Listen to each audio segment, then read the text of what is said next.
A vitória pelo sangue. Amém. Glória a Deus. Queiram sentar, por gentileza.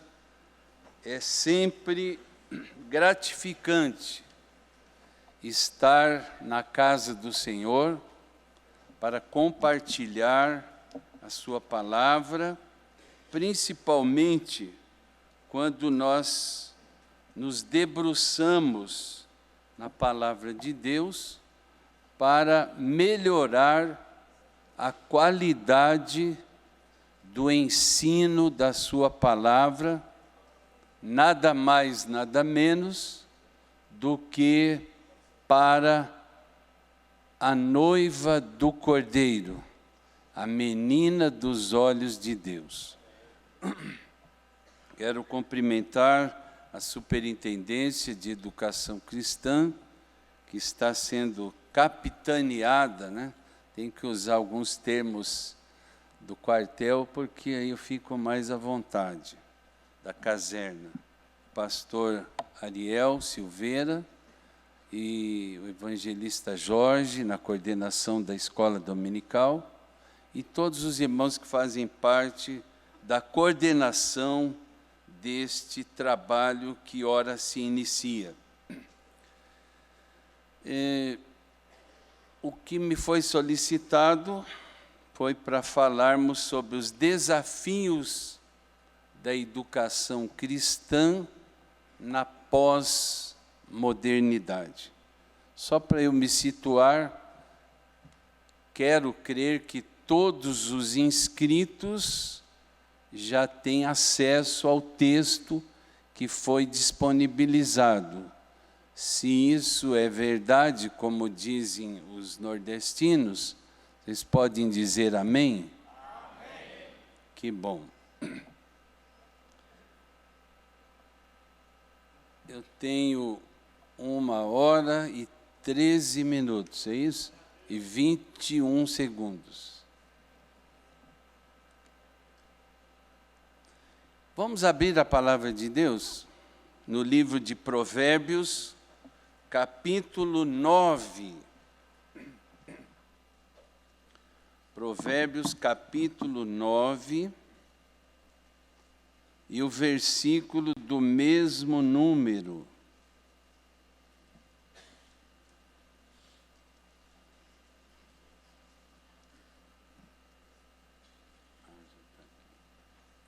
Só uma olhadinha ali, ó. Desafios da educação. Por conta do espaço que cada slide ocupa. Ué, apagou por quê?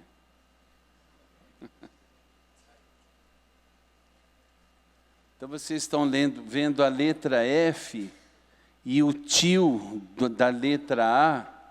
Então parece que ficou estranho, né? Desaeios. Não tem nada a ver, é porque só cabia nessa fonte, dessa forma, então não tem nenhum erro ali não, tá? Se fosse dar um espaço maior, eu teria que diminuir a fonte. Entendido? Para você não ter que pedir perdão na ceia por ter murmurado do primeiro slide. Então já poupei os irmãos disso.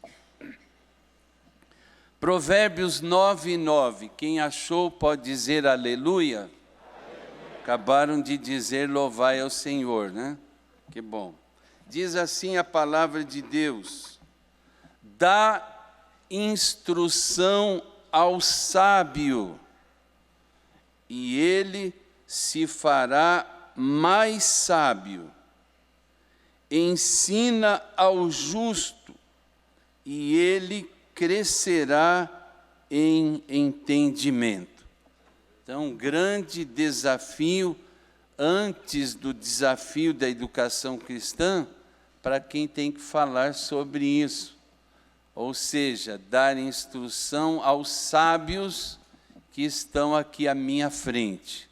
E eu louvo a Deus, porque esta igreja evangélica, Assembleia de Deus, delimitando aqui em Curitiba, ela sempre foi privilegiada, desde a sua fundação, no decorrer dos 90 anos de atividades, com pastores que se dedicaram ao ensino da palavra de Deus. Para não ir muito longe, o pastor que nos antecedeu, nosso mestre, saudoso pastor José Pimentel de Carvalho, que nos pastoreou, faltando poucos dias para 50 anos, ele foi pastor presidente desta igreja e passou a estar com o Senhor aos 95 anos de idade, no exercício da presidência e do pastorado dessa igreja. Ele, para quem não sabia, foi o autor da, na época, chamada Revistinha da Escola Dominical das Crianças, lá na Casa Publicadora das Assembleias de Deus no Brasil. Então, nós louvamos a Deus, porque o pastor Pimentel, ele desenvolveu aqui esse princípio de educação teológica, vamos dizer assim, educação bíblica, principal, no início, e essa igreja, então, aprendeu a amar o ensino da palavra de Deus. Eu, particularmente, tenho um grande respeito e admiração por aqueles que ensinam a palavra de Deus por vocação. E a palavra de Deus, dita pelo apóstolo Paulo, aqueles educadores bíblicos e teológicos, é que haja dedicação ao ensino. Há muitos anos atrás, os mais novos talvez não conhecem, mas na época, o então presbítero Olivir Bueno Apolidoro, hoje pastor, quem conheceu ou conhece o pastor Olivir, levante a mão. Muitos aqui foram seus alunos, ele foi por muito tempo coordenador da nossa Escola Bíblica de Obreiros, e num dos informativos da igreja antigo, ele escreveu um artigo, entre aspas, com o título O Dador de Lição. Por isso que ele colocou entre aspas, se referindo a professores, vamos dizer assim, indevidamente chamados de professores, mas professores negligentes que no sábado à noite, quase meia-noite, morrendo de sono, davam uma lida por cima da lição da escola dominical do dia seguinte e se colocava na frente dos seus alunos e sabe Deus o que acontecia. Então, ele chamava esses de dador de lição. Então, é importante nós estarmos aqui sem nenhuma demagogia neste evento da nossa Superintendência de Educação Cristã, de termos como alunos sábios e sábias. E quando se dá instrução ao sábio, o texto bíblico diz que ele se tornará mais sábio ainda. E quando esse sábio, que se tornou mais sábio ainda, ele vai ensinar ao justo, e o justo, seus alunos, crescerão em entendimento. Isso me faz lembrar também do apóstolo Pedro, escrevendo a sua segunda epístola, no último versículo da sua segunda epístola, ele chama a atenção da seguinte forma e palavras: Antes, eu gosto muito dessa palavra. Antes, você pode repetir comigo essa palavra? Antes. Mais uma vez. Antes. E já que começou com 3, né? Antes. Crescei na graça e no conhecimento de nosso Senhor Jesus Cristo.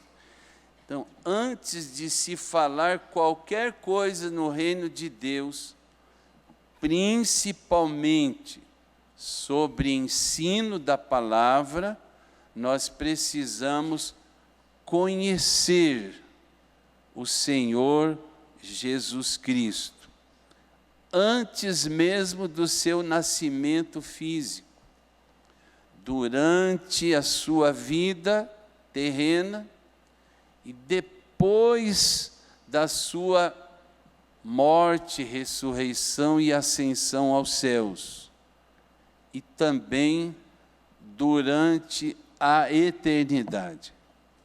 Então, antes de ensinar os outros acerca de Jesus Cristo, nós precisamos aumentar o nível do nosso conhecimento a respeito dele. E aí vem sucessivamente na nossa mente Oséias 6, versículo 3. Conheçamos e prossigamos em conhecer ao Senhor. Bem, então vamos ao nosso assunto da nossa palestra nesse momento.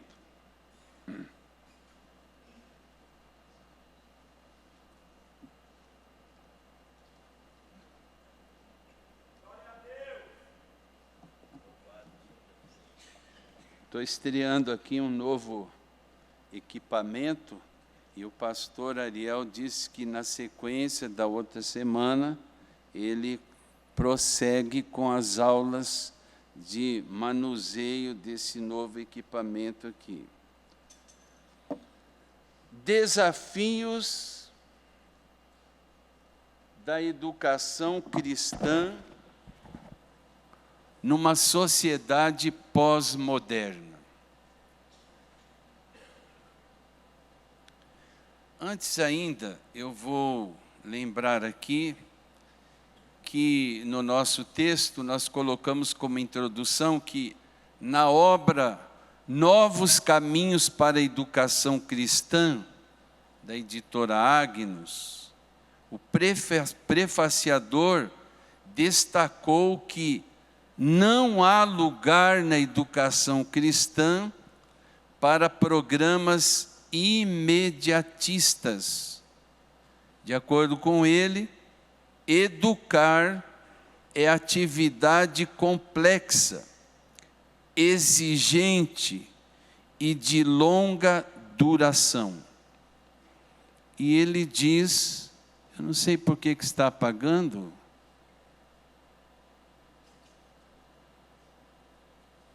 que no âmbito das igrejas, a educação cristã não se resume aos trabalhos da escola dominical, instituição que, embora ainda importante e predominante na educação cristã, não pode ser considerada a única instituição educacional da igreja. Isso é óbvio ululante, porque há pessoas que pensam e limitam o ensino da palavra de Deus à realização semanal de classes da escola bíblica dominical. Educação cristã é algo muito mais abrangente do que simplesmente o funcionamento de uma escola bíblica dominical. É bem mais amplo. Então, saindo dessa introdução, nós vemos o seguinte, que a educação é um conceito genérico. Educação é um conceito genérico, mais amplo e que supõe o desenvolvimento integral do ser humano, ou seja, não se limita tão somente ao conteúdo programático elaborado para um determinado período, sobre um determinado assunto, e principalmente para uma classe somente da idade, vamos dizer assim, né?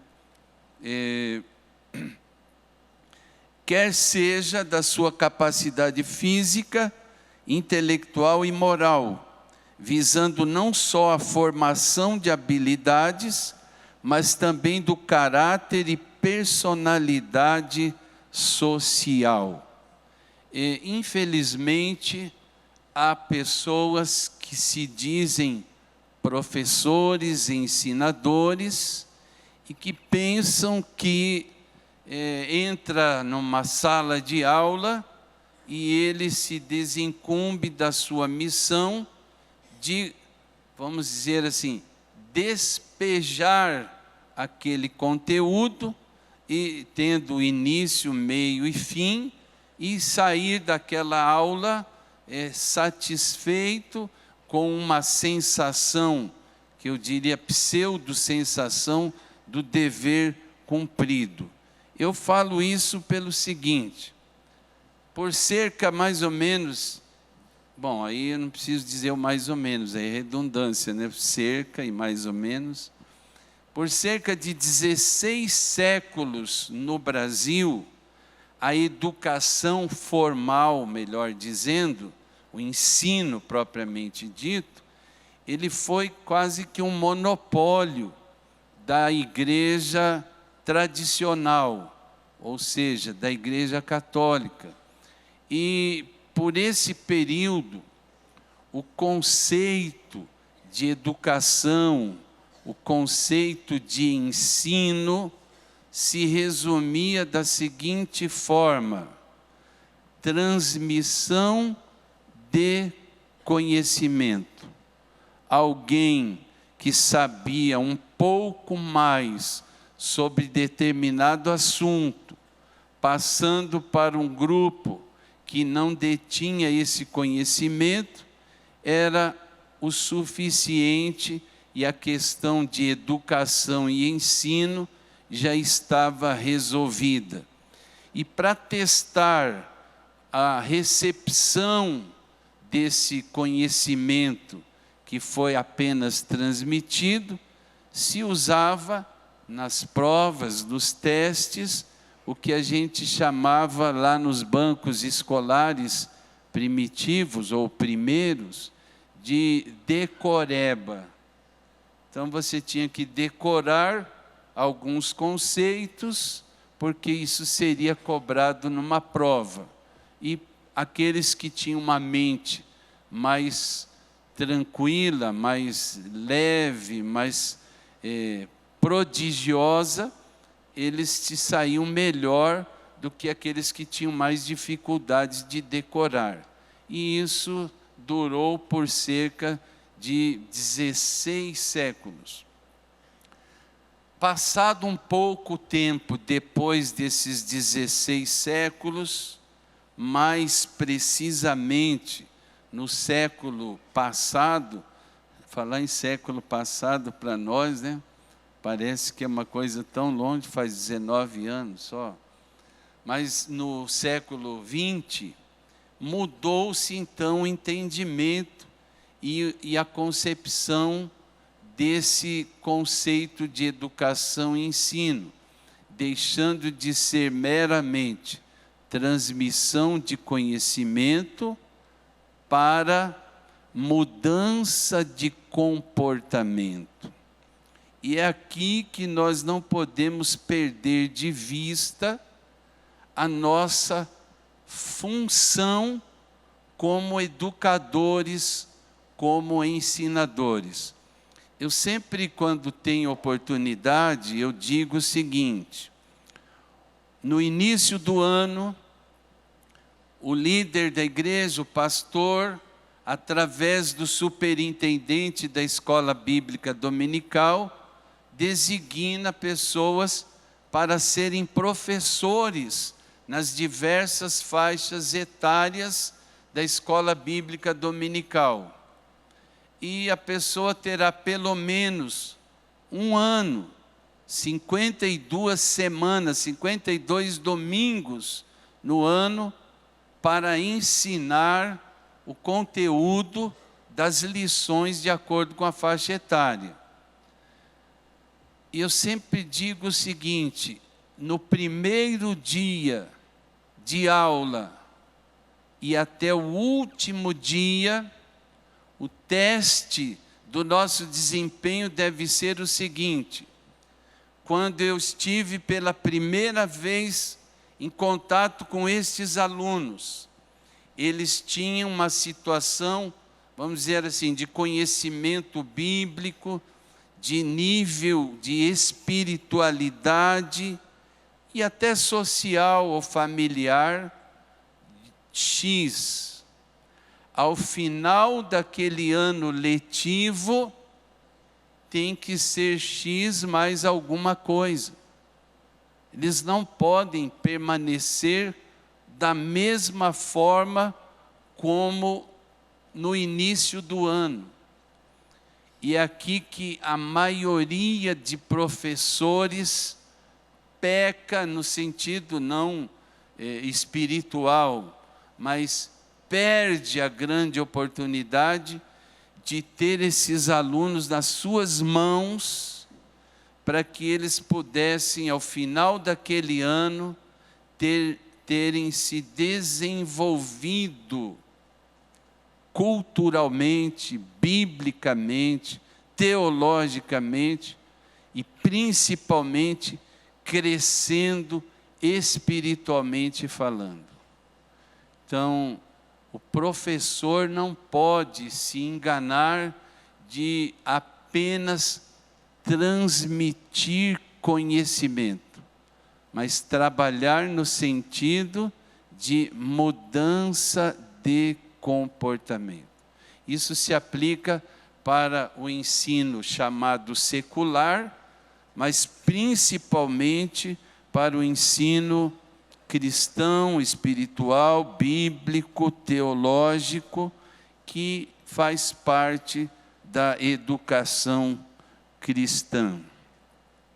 A educação cristã, ela é um processo de educação e aprendizado sustentado pelo, olha a diferença, pelo Espírito Santo e baseado nas Escrituras Sagradas, na Bíblia Sagrada. Então a educação cristã procura guiar indivíduos a todos os níveis de crescimento, através de métodos do ensino, em direção ao conhecimento e vivência do plano e propósito divinos, mediante Cristo, em todos os aspectos da vida, não somente espiritual. Então vejam aqui a nossa responsabilidade, principalmente neste tempo chamado pós-modernidade. A educação cristã também equipa as pessoas para o ministério efetivo, com ênfase geral, de novo, em Cristo, como mestre educador por excelência, e seus mandamentos de fazer e treinar discípulos. Então, meu desejo é que na próxima oportunidade, que os senhores, irmãos e irmãs, professores, educadores cristãos tiverem um contato, disse, próximo com os seus alunos, eles precisam sentir a diferença, porque eles vão saber que os irmãos saíram de um evento como este, e eles precisam sentir essa diferença, que por sua vez fará diferença na vida deles. A educação cristã também, vejam de novo aqui, é um processo que ocorre tanto informalmente, como através de uma série de eventos planejada, sistemática e contínua, com o objetivo principal de levar o crente a conformar-se ou a tomar forma da imagem de Cristo.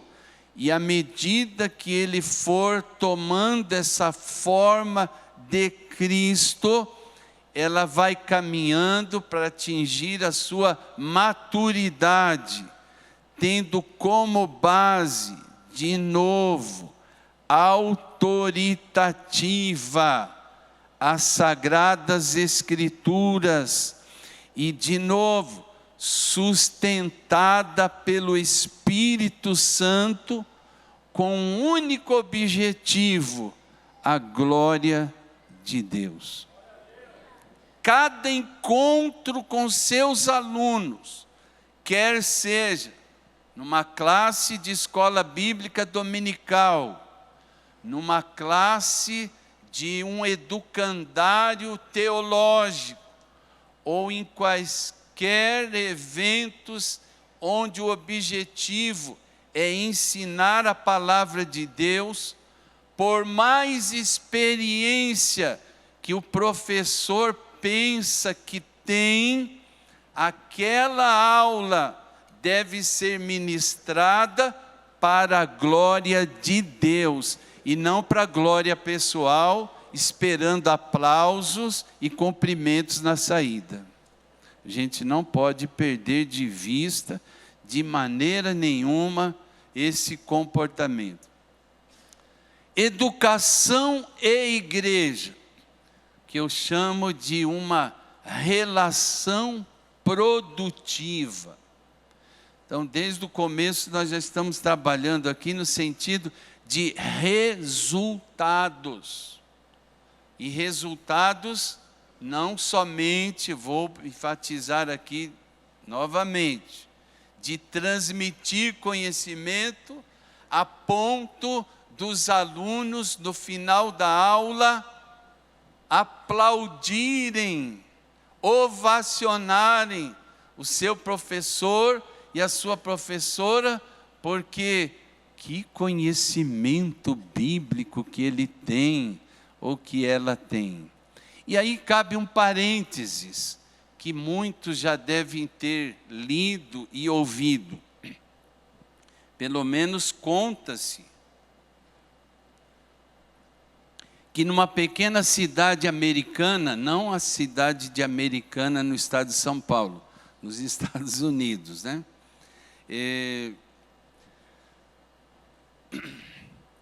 Uma pequena igreja resolveu homenagear um poeta que se destacou, que era natural daquela cidade, conhecido pela maioria das pessoas, num concurso de nível estadual, principalmente no quesito de declamar.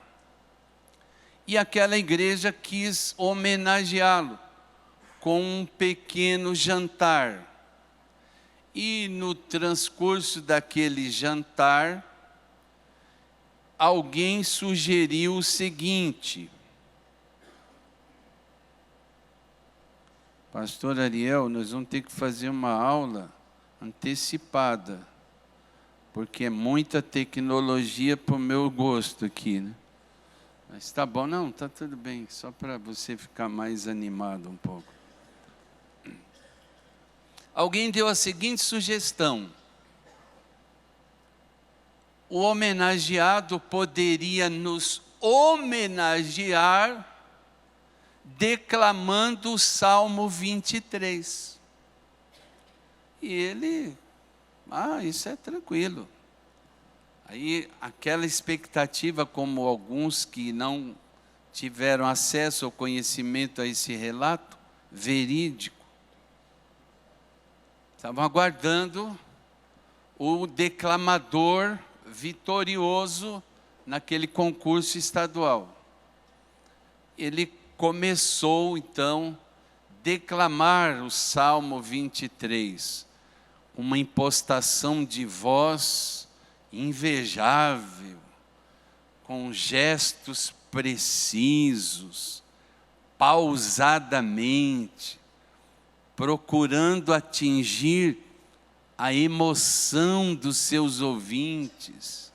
E começou: o Senhor é meu pastor, nada me faltará.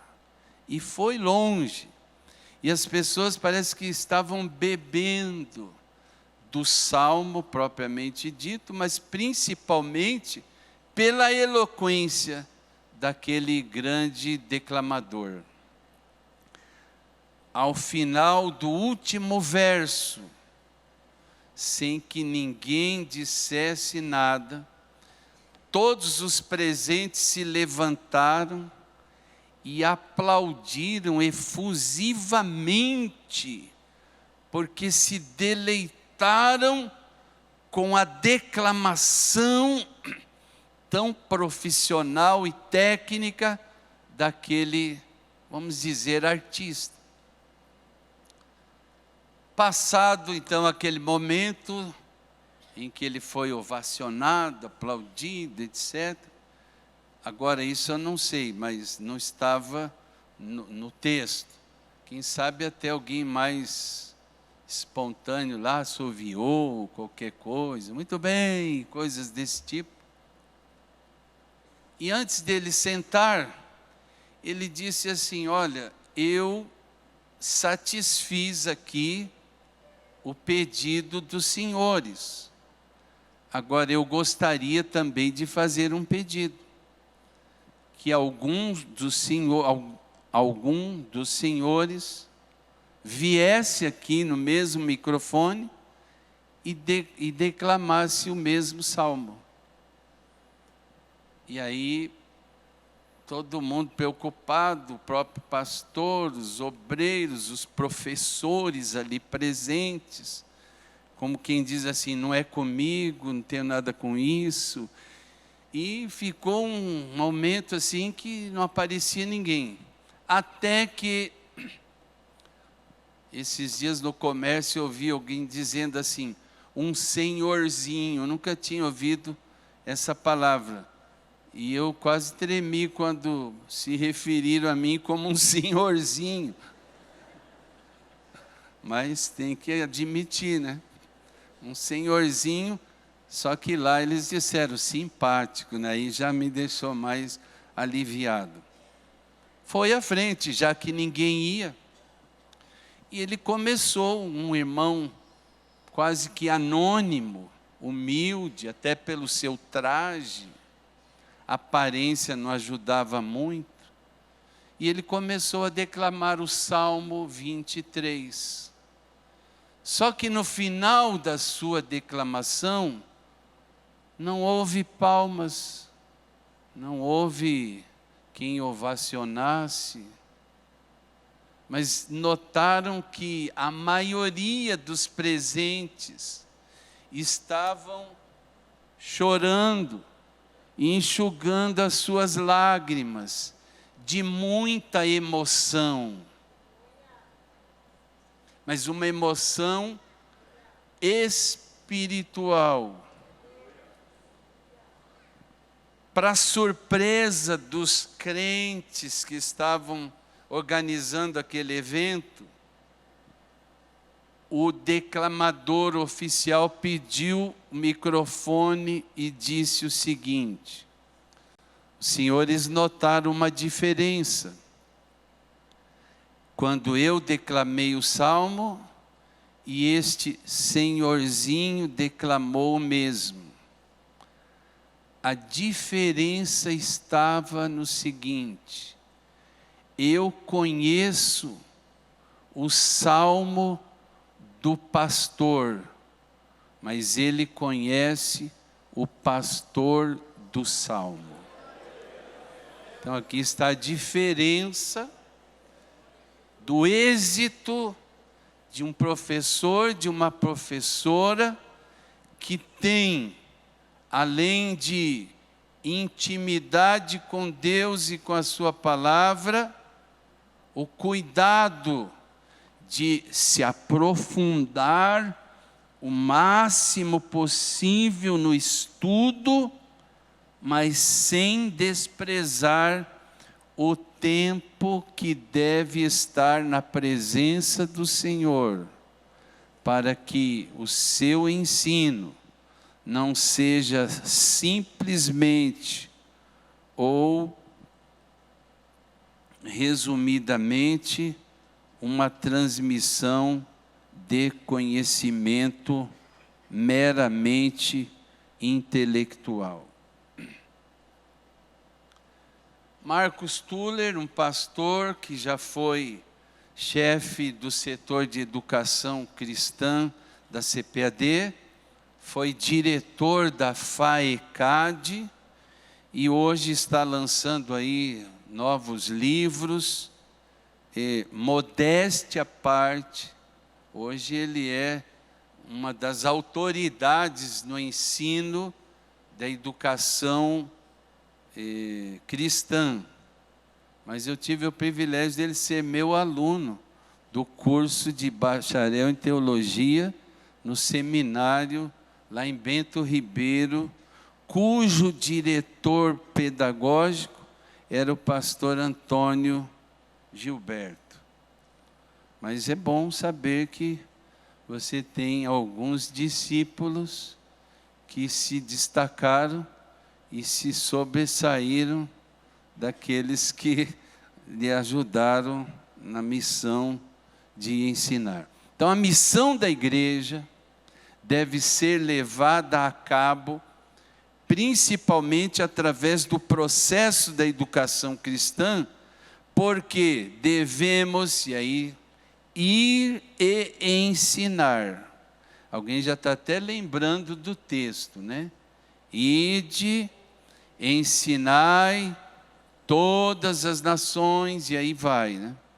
A verdadeira natureza da educação cristã é, obviamente, missionária, pois devemos ensinar todas as nações.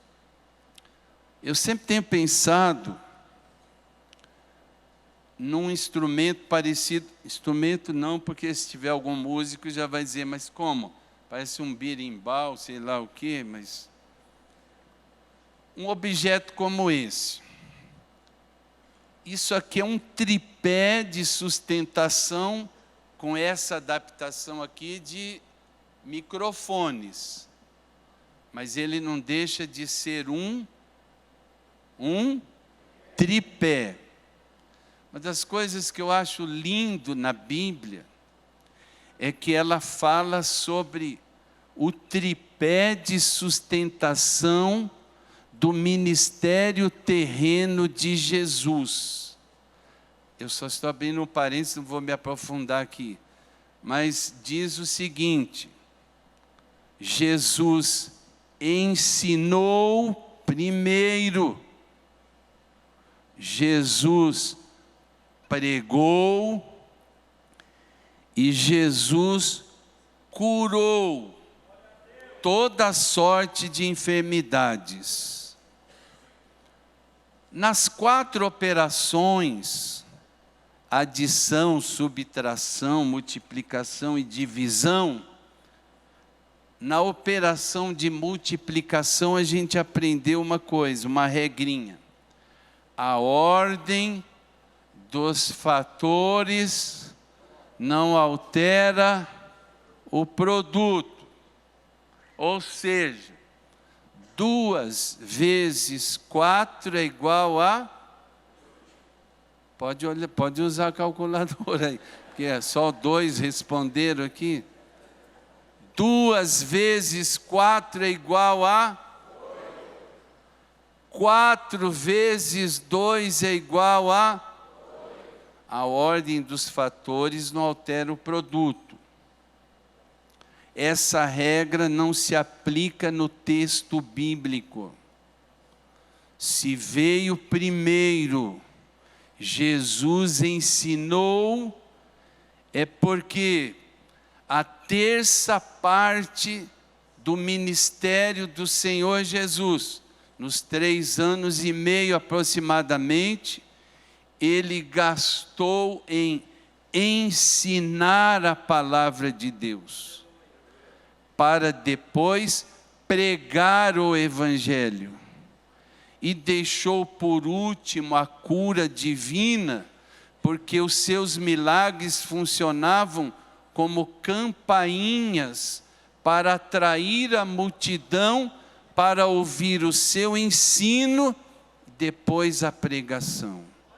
Infelizmente, há movimentos evangélicos na atualidade, depois do período neopentecostal, a década de 70 para cá, onde se explora muito e dá-se primazia em milagres. Alguém vai dizer assim, mas a Assembleia de Deus, não gosta, e pelo menos a gente aprendeu isso há muito tempo, de fazer propaganda de cura divina, de fazer propaganda de milagres. Tem 2 coisas aqui. Se a gente for observar essa metodologia de Jesus, ensinar, pregar e curar, tudo bem. Só que por muito tempo, essa desculpa estava no sentido de que vai fazer propaganda de quê? Se não tem cura e não tem milagre na igreja. Era uma desculpa que fez com que muita gente se esquecesse de consagrar mais as suas vidas, e nós, obreiros, pastores e oficiais da escola dominical, teremos que pensar um pouco mais sobre a nossa atuação do ministério terreno de Jesus. Como professores, nós temos o dever de ensinar, mas teremos na classe pessoas visitantes que não são crentes, e nós temos que aproveitar o momento, sabendo, na hora das apresentações, que tem pessoas que não são crentes e que precisam ouvir também, dentro do contexto da lição, a pregação do Evangelho. E se estiver doente ou com algum problema, o professor não precisa ligar para dirigente do círculo de oração, ou para aquela irmã bem consagrada, vir correndo ali para orar para uma pessoa. Não, eu e você temos autoridade espiritual para ensinar, pregar e curar os enfermos. Aleluia, glórias ao nome do Senhor. Agora eu preciso mesmo, porque parece que ele está programado aqui para sair da tela por alguns minutos. Eu preciso... Está aí, toda hora que ele apaga, eu tenho que fazer esse processo aqui. Ó. Tá? Mas vamos para frente. O conteúdo dessa missão. Que missão mesmo? Não, agora já passou, aí é outra folha, já virou a página. Estamos falando de educação cristã. Então, o conteúdo dessa missão reside no próprio Cristo. No próprio Cristo. Tela é preta, não adianta. Pois batizar as pessoas indica a garantia da total submissão a Ele como Salvador e Senhor.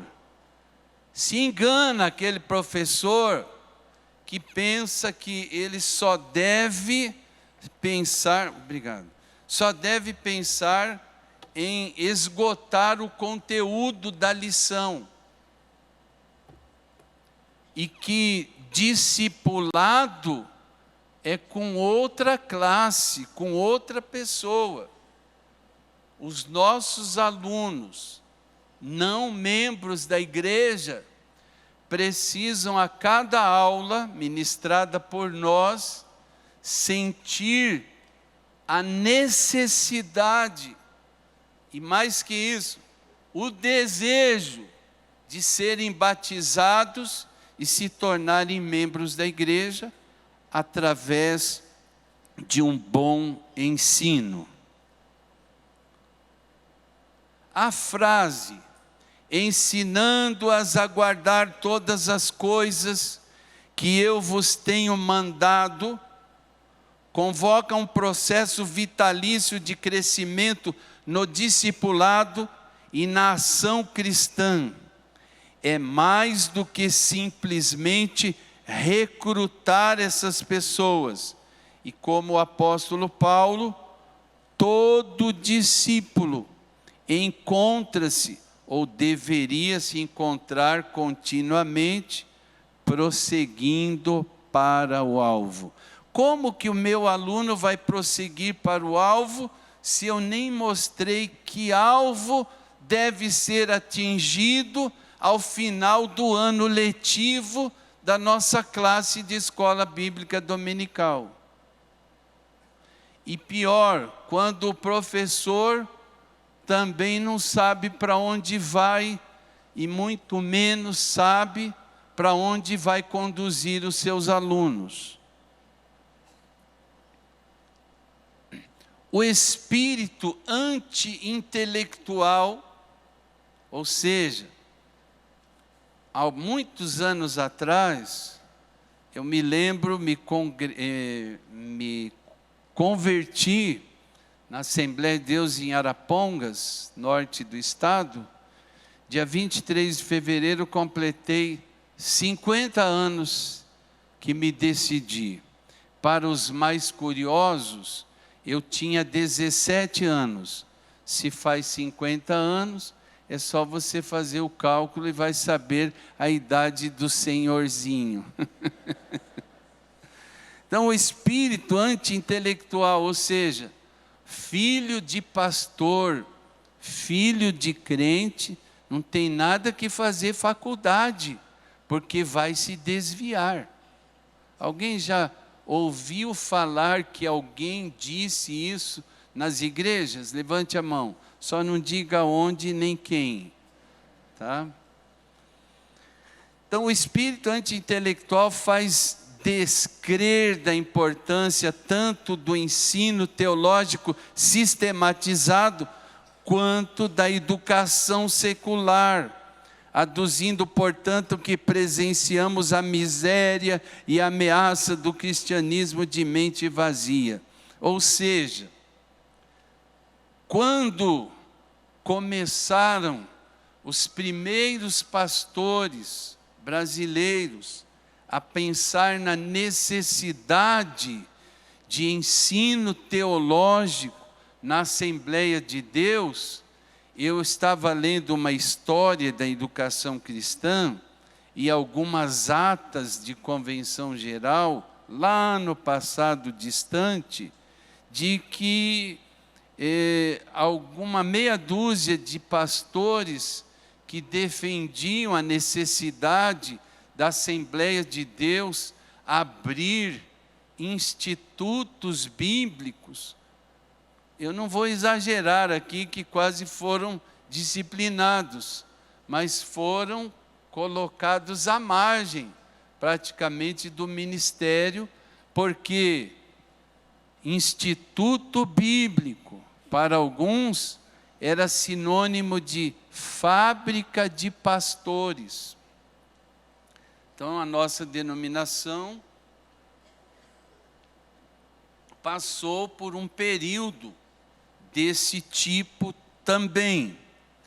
Porém, hoje nós louvamos a Deus, porque temos nas nossas igrejas, que eu chamo de educandários teológicos, que servem muito bem a igreja, e à medida que os membros e cooperadores aprendem a palavra de Deus de forma sistemática, ela vai dar um grande apoio para o pastor, para os obreiros, a fim de que a obra do Senhor avance. Porém, nós temos um perigo que ainda alguns não tiveram o cuidado de observar.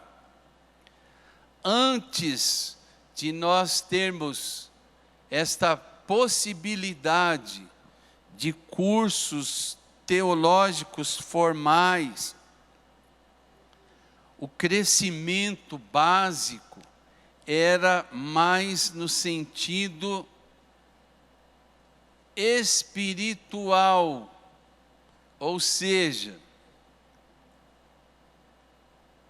oração, jejum, consagração, a leitura da Bíblia sem mais aprofundamento, e fazia com que algumas pessoas ficassem naquela situação de, como é que eu poderia dizer, era um crescimento não formal, era um crescimento, quando tem uma pessoa, fanatismo, me lembrei do termo, fanatismo, porque eram absolutamente contrários ao ensino formal da palavra de Deus.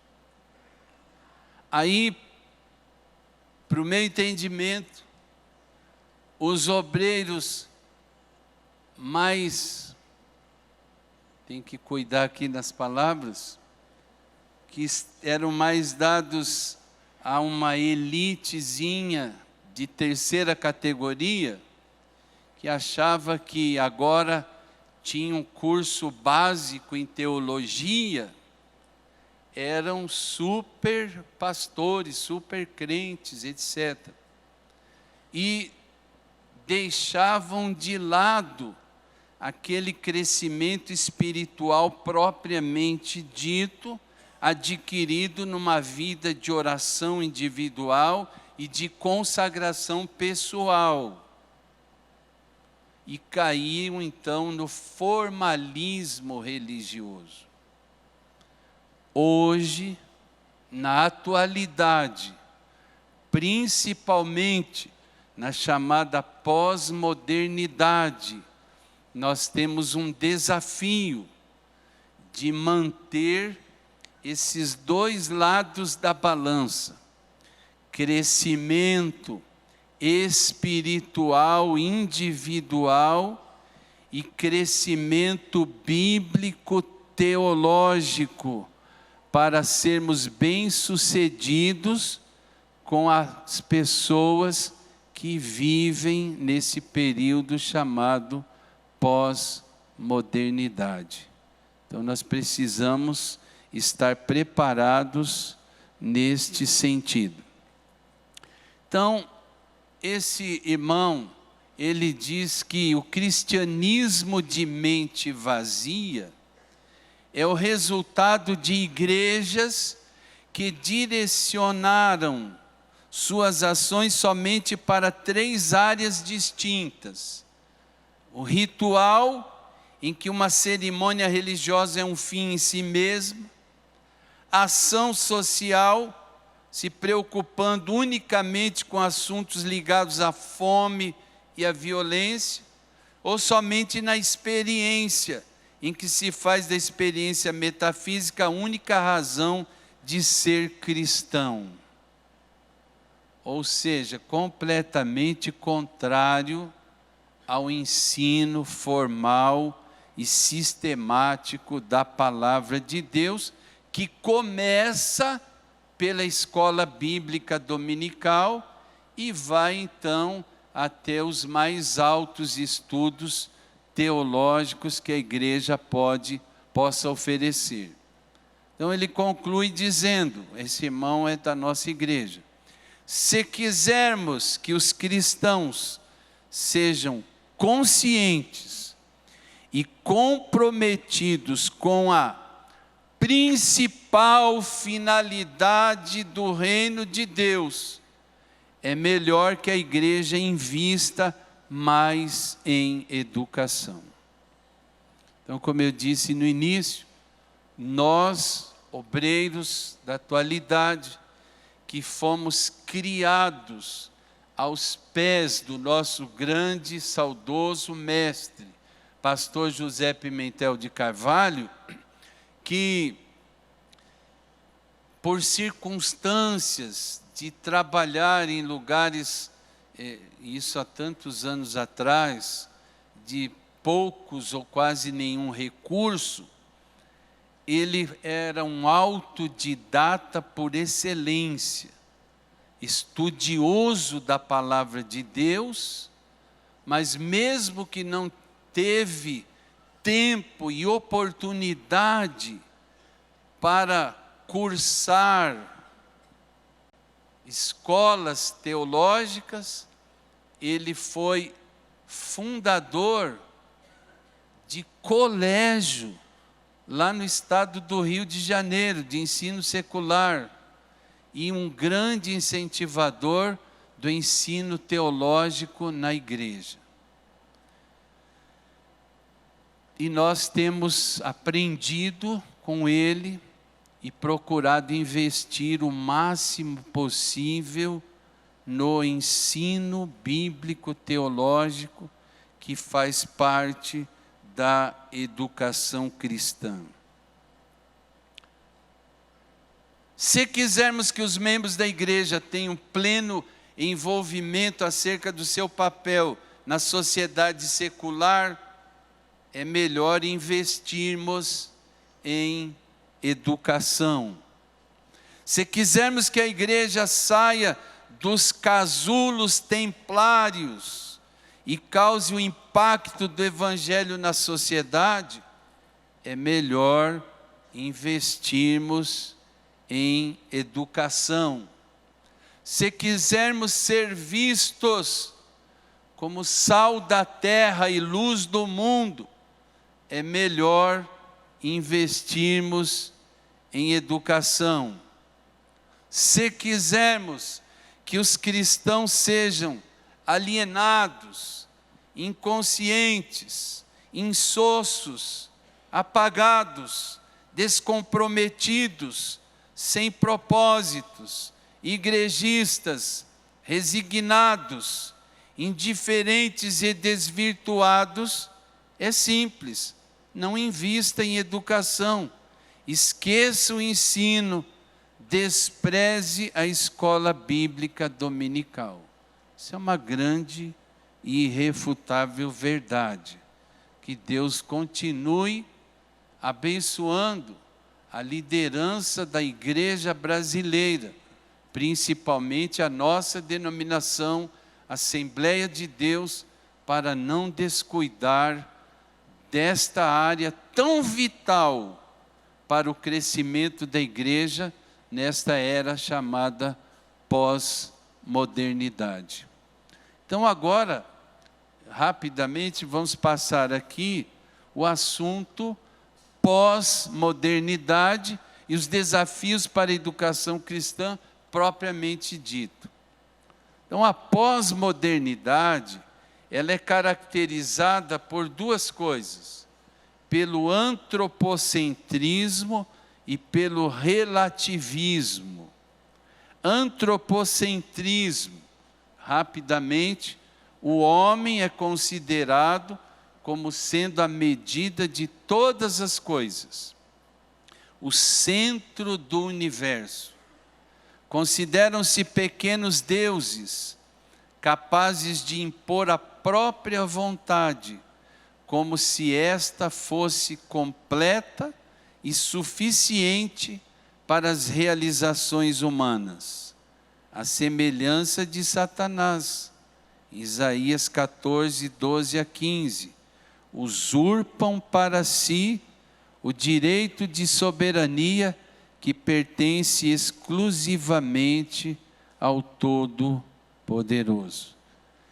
É esse tipo de ser humano que é o grande desafio da igreja da pós-modernidade.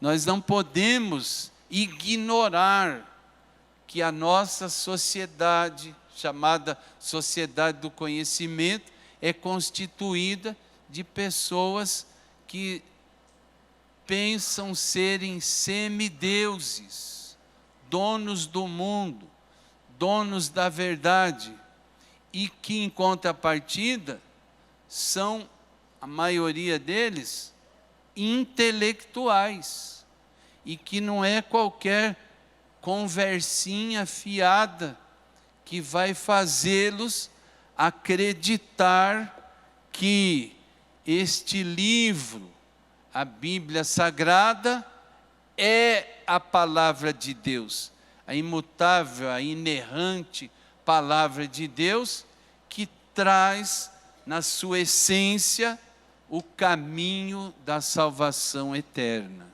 Então nós precisamos conhecer a palavra, mas conhecer as pessoas que vivem hoje nos nossos dias e que precisam receber um ensinamento que vá trazer a eles, ou tirar as escamas das suas vistas espirituais. Para isso, nós precisamos nos debruçar, não só na palavra de Deus, mas também nos ensinos seculares que mostram o perfil das pessoas a quem nós devemos evangelizar. E outro princípio básico da pós-modernidade é o relativismo. No relativismo não há lugar para os valores absolutos. Os princípios e ensinos imutáveis da palavra de Deus, válidos para todas as pessoas, em qualquer época e em todos os lugares. Isso é considerado ou qualificado como impróprios por aqueles que vivem ao sabor das suas concupiscências e são prisioneiros do contexto e das convenções sociais do momento, pois tolhem a liberdade de tais pessoas. Não adianta dizer para a pessoa, num ar livre, como era frequente os trabalhos evangelísticos da igreja, que foi responsável pelo seu crescimento, de dizer assim: se você não aceitar Jesus Cristo como único e suficiente Salvador, você vai queimar no fogo do inferno. É a mesma coisa que querer dizer indevidamente o que João Batista, uma única vez, e sob a autoridade de Deus, chamar os seus ouvintes de raça de víboras. Totalmente diferente. Então nós precisamos arregaçar as nossas mangas. E eu estava lendo, já li 2 vezes, um livro da editora Betânia, que diz, o título é assim: Livres para emagrecer, graças a Deus. Quem conhece esse livro? Ninguém. É um livro escrito por 2 escritoras americanas evangélicas que ensina um processo de reeducação alimentar sem remédio, sem regime, através da leitura da palavra de Deus. Então, os senhorzinhos e senhorinhas que estão acima do peso e quiserem, eu não sei se já ainda acha esse livro, mas é muito importante. O capítulo sobre domínio próprio, eu nunca li e nunca ouvi ninguém pregar com tanta profundidade como isso. Então elas dizem num determinado capítulo do livro o seguinte: se você tiver um deslize, ou tiver, quando um viciado, ele está em processo de libertação, como que chama? Não, outra coisa, que ele dá recaída, obrigado. Quando ela diz assim, você está nesse processo de emagrecer para a glória de Deus, através da palavra de Deus, e você percebeu isso, literalmente está escrito lá no livro. Quando isso acontecer, enfie o seu nariz na Bíblia. Quer dizer, é uma expressão estranha, mas é para você ficar grudado na palavra de Deus. Então, que Deus nos ajude e que nós possamos ter mais desejo de ler, de meditar, de estudar a palavra de Deus, de dia e de noite. Se você estiver no Japão, de noite e de dia.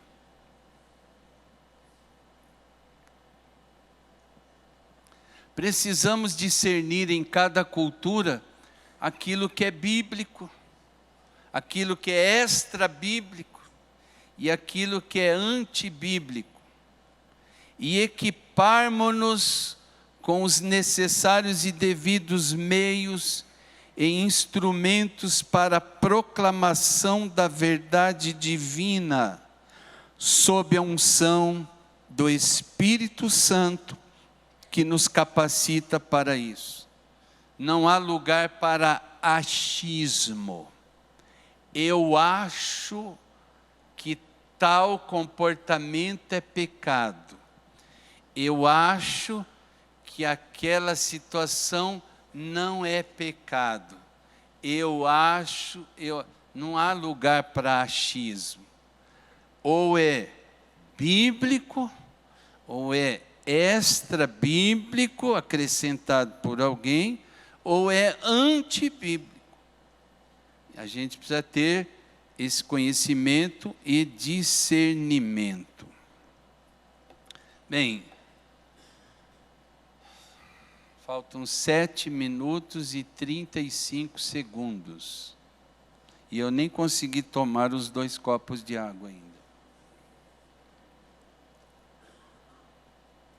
Eu sei que essa leitura, ela é maçante, é difícil. No final de um dia está um pouco de calor, mas é importante porque, infelizmente, há crentes que participam de todos os estudos, congressos, simpósios, seminários, mas nem abre a apostila, nem acessa a apostila.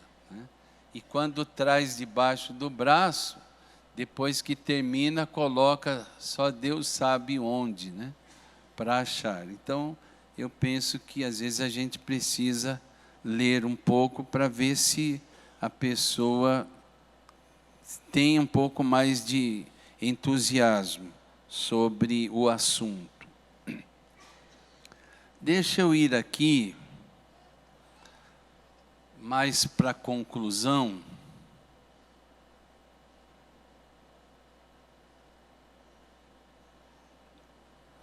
Essa senhora chama-se Durvalina Bezerra.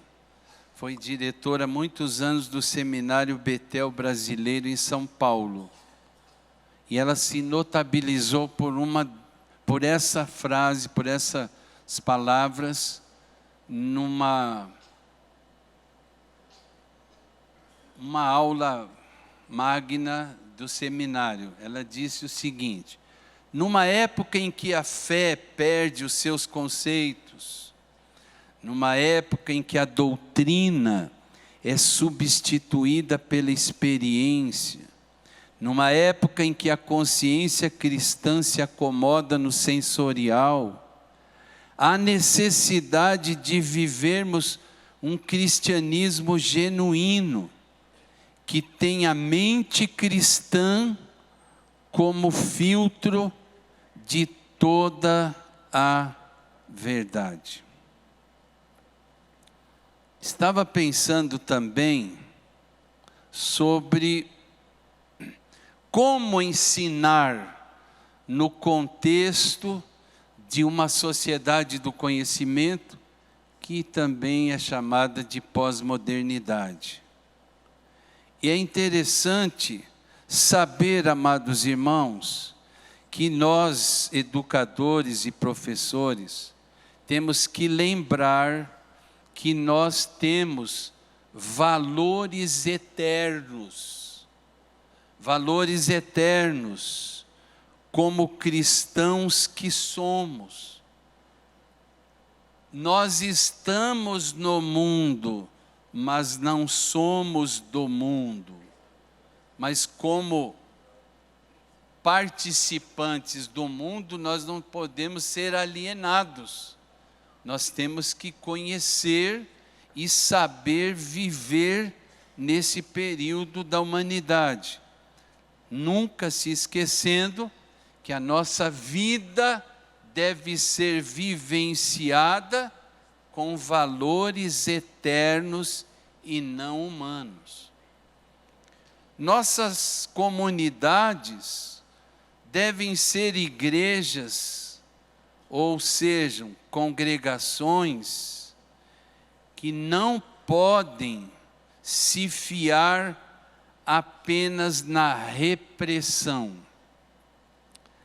Conta-se também que um novo convertido, muito animado, nos primeiros dias da fé, após a sua conversão, ao passar por alguns meses, ele procurou o seu pastor no final de um culto e disse o seguinte: pastor, eu estava tão animado com a experiência da salvação, mas com o passar do tempo, eu fiquei ouvindo, não pode isso, não pode aquilo, não pode aquilo outro, não pode isso, não pode aquilo. E eu vim aqui perguntar para o senhor, o que pode? Se não pode nada, o que pode? Né? Então nós temos muito que dizer para a igreja, principalmente para os nossos alunos, que a gente pode muito, mais do que a gente imagina. Também temos que ter coerência naquilo que nós falamos e que fazemos, porque senão nós seremos tidos como professores, educadores, obreiros, chamados de fariseus modernos, que caracteriza um pastor, um obreiro, um professor, uma professora, fariseu moderno. É aquele cujo ensino e pregação se baseia nas seguintes palavras: façam o que eu mando, mas não façam o que eu faço. Então, não podemos ser hipócritas em ensinar um conteúdo e não vivermos aquilo que nós estamos ensinando ou pregando. Vocês têm que orar. E se um aluno pergunta, o irmão ora, a irmã ora? Quanto tempo? Vocês têm que ler a Bíblia todos os dias. Dá licença, professor, o senhor faz isso? E aí por diante. Vocês têm que ser dizimistas. Ou então, como lá no passado, muitos pais com cigarro na boca, com chinelo na mão, dizendo para o filho: se eu te pegar fumando, você vai levar uma surra.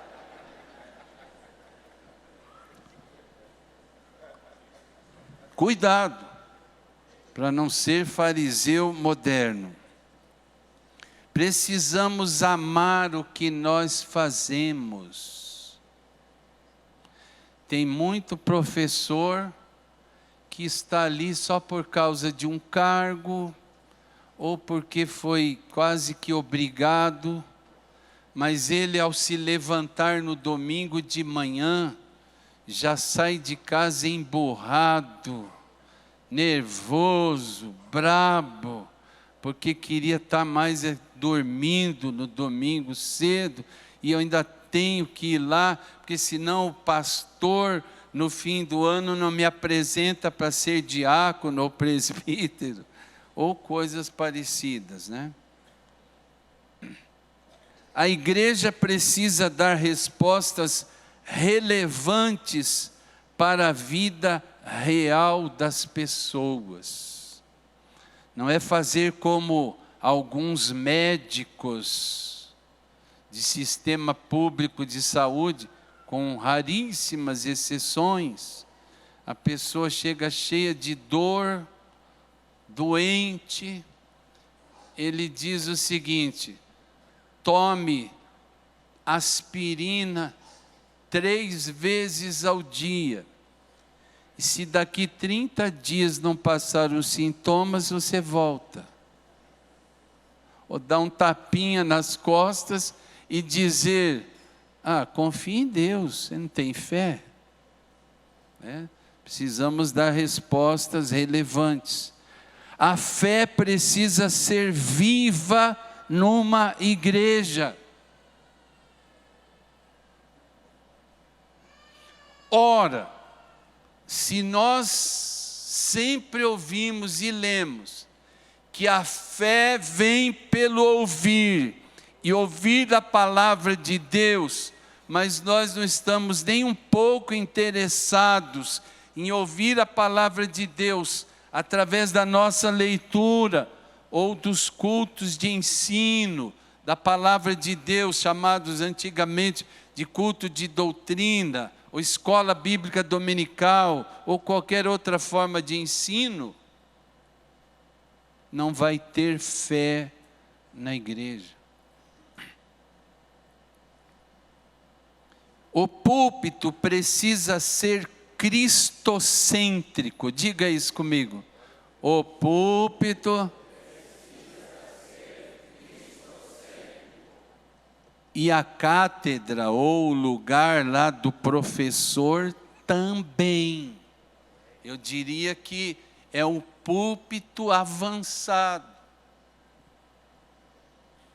Não adianta ficar com a história da carochinha e contar causo e tantas outras coisas e não pronunciar sequer o nome de Cristo pelo menos uma vez. E a igreja precisa de rumo. A classe da escola bíblica dominical precisa de rumo.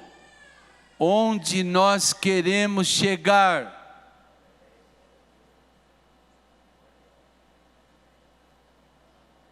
Ali deu 0, 2 pontos, 0, 0, 2 pontos, 0, 0. Ainda bem que não apareceu aqui, só para mim. E dizem que para um bom entendedor, um pingo é letra e um risco é Francisco. Então, está na hora de parar. Porém, amados irmãos, o pastor Ariel disse sobre uma palavrinha chamada aprimorar. É isso? E eu estava lendo os significados da palavra aprimorar. E já vou encerrar. Só que tem que ter paciência, porque a língua portuguesa tem palavras que ela é bem ampla. Palavra aprimorar significa apurar, elevar, requintar, sublimar, acurar, acrisolar, afinar, acabar, atilar, cinzelar, completar, consumar, desbastar, especializar-se, lapidar, limar, melhorar, retribuir, retemperar, retocar, entalhar, esculpir, lavrar, caprichar, rebuscar, especializar, dedicar-se, especificar, particularizar, elaborar com primor, ato de aperfeiçoar, melhorar algo, ação de tornar primoroso, aperfeiçoar, arrematar, desenvolver, facetar, polir, rematar, retocar, sofisticar e sublimar, acepilhar, acurar, afirar, alindar, burilar, cepilhar, desenvolver, elevar, aperfeiçoar, polir, refinar, relimar, requintar. E a palavra aprimorar aparece também nas seguintes entradas: brunir, ampliar, expurgar, aguçar, afinar, cultivar, amadurecer, reparar, atilar, debruar, concentrar, cinzelar, torcer, beneficiar, esmerilhar, rebuscar, recamar, otimizar, alavancar, bolear, sutilizar, tornear. E o antônimo dessa palavra significa agravar, descuidar, desleixar e negligenciar. Parece que deu para cansar de ouvir, né? Porque deu para cansar de falar. Então, essa palavrinha que foi dita aqui no início, sobre aprimorar, tem muito a ver com Jeremias 48, 10, na primeira parte, e com esse texto eu encerro. Na Bíblia online, Jeremias 48, 10. Maldito aquele que fizer a obra do Senhor fraudulosamente. Na Almeida Revista e Atualizada. Maldito aquele que fizer a obra do Senhor relaxadamente. Na Bíblia Português. Desgraçado o que faz com negligência o trabalho do Senhor. Nova tradução na linguagem de hoje. Maldito aquele que é relaxado no serviço de Deus. Não escutei nenhum amém, mas não tem problema. Vamos ficar em pé e a palavra foi dita. Agora cada um faça a sua conclusão de tudo aquilo que nós ouvimos. E que Deus nos ajude a aprimorar o nosso trabalho na casa de Deus. Mas eu, uma ladainha de desculpas. E a palavra de Deus diz assim, Tiago 1:5, se algum de vós tem falta de sabedoria, apresente as desculpas necessárias, por Deus é misericordioso. É isso? Vou ler de novo aqui, Tiago 1:5. Ora, se algum de vós tem falta de sabedoria, peça a Deus, que a todos dá liberalmente, e não censura e ser-lhe-á dada. Amém, irmãos? Que Deus abençoe. E eu instituí, alguns anos atrás, um troféu para as pessoas que me ouvem. Aquelas que dormem, não, mas as que me ouvem. E eu dei o nome de Jó de Prata, por ter paciência de ouvir o pastor Wagner 1h13. Então, que Deus abençoe a todos, em nome de Jesus.